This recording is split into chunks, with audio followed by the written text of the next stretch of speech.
Buffalo Grill est de retour, en salle, mais aussi sur Uber Eats et en vente à emporter. De quoi savourer le plaisir de nos ribs fondants, leur sauce barbecue et nos généreux burgers. Buffalo Grill, zone du Chêne Saint-Amand à Saint-Dizier et sur buffalogrill.fr.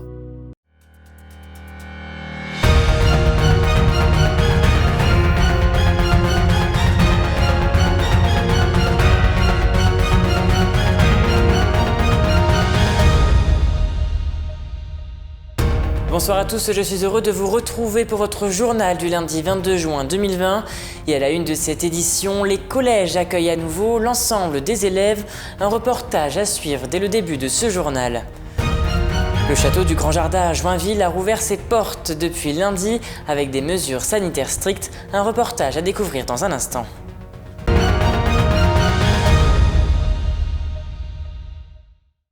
Nombreux sont ceux à s'être mobilisés durant la crise sanitaire afin d'aider au mieux le personnel soignant mais également les habitants. À Saint-Dizier, l'association Fab Labs s'est notamment consacrée à la fabrication des visières. Ce samedi, ils ont fait une journée porte ouverte, l'occasion de faire un point sur la production durant la crise du Covid-19.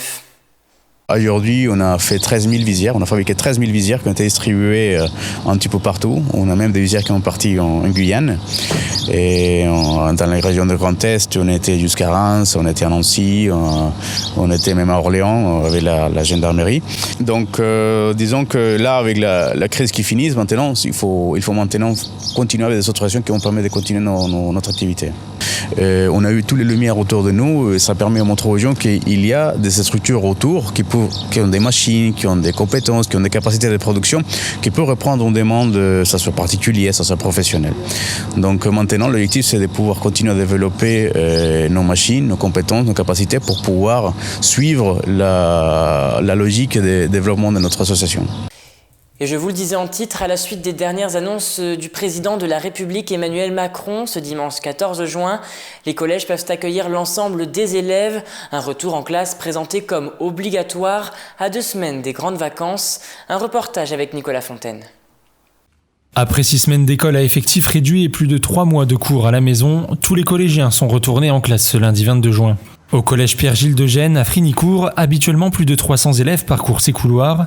Aujourd'hui, seulement 55% des collégiens ont repris le chemin de l'école. Sur les 15 jours précédents, nous en avions 42%, mais pas tous en même temps, puisque le lundi, mardi, il n'y avait que les 6e, 5e, et le jeudi, vendredi, les 4e, 3e. Pour cette deuxième reprise, le protocole annoncé par le gouvernement a été allégé. Le protocole allégé, c'est pour permettre éventuellement d'avoir plus d'élèves dans les salles, c'est-à-dire que comme le port du masque est obligatoire, qu'on continue sur tous les gestes barrières, on peut éventuellement asseoir 2 élèves côte à côte si nécessaire. La cour de récréation s'est transformée en labyrinthe. En effet, chaque classe doit rester dans son compartiment afin de réduire les contacts avec les autres élèves, des mesures comprises par les collégiens. Avant, on était habitués à rester avec d'autres personnes d'autres classes aussi, et maintenant, c'est compliqué parce que faut se souvenir qu'il n'y a qu'un seul passage et que ça nous rappelle aussi des risques de contamination qui sont toujours là, même si on reprend et qu'il faut faire toujours attention.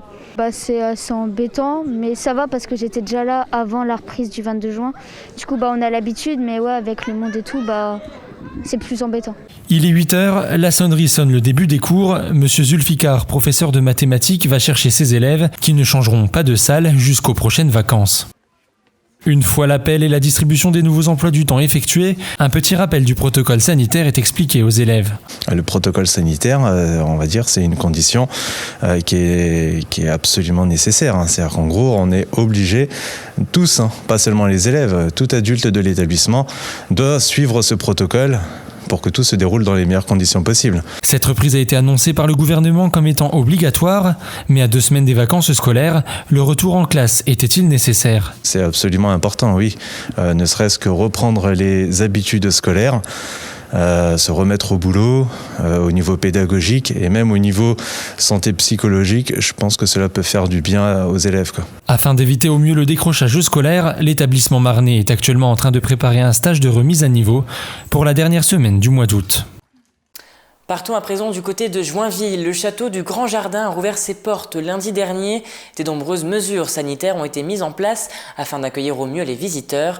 Un reportage de Nicolas Fontaine et Benjamin Viéville. Les transats habituellement installés dans le jardin romantique ont cédé leur place au gel hydroalcoolique aux entrées de chaque bâtiment. Cela fait maintenant une semaine que le château du Grand Jardin a rouvert ses portes avec des mesures sanitaires particulières. Un sens de circulation a été établi dans le bâtiment d'accueil. Aucun touriste ne se croisera ni à l'accueil pour l'entrée sur site, ni à l'espace boutique, ni à l'intérieur même du site du château du Grand Jardin. Si les habitudes ont été chamboulées pour le personnel du site, les visites de groupe restent toutefois autorisées, avec quelques restrictions. Nous ne pouvons constituer des groupes que de 10 personnes. Les visites seront obligatoirement masquées, donc 9 touristes, 9 personnes en visite guidée, plus le guide. Le château du Grand Jardin est actuellement en pleine période de fleurissement, un événement très apprécié, mais les visiteurs se sont montrés timides pour cette réouverture. Le directeur espère donc que la situation va se décanter pour la période estivale. On espère que d'ici là, on aura une circulation plus simple dans l'espace européen et que justement ce public étranger pourra venir découvrir le site et apprécier ce qui est présenté ici. Malgré le contexte sanitaire et les mesures mises en place, le château du Grand Jardin prévoit d'ouvrir en continu à partir du 4 juillet et ce, durant tout l'été.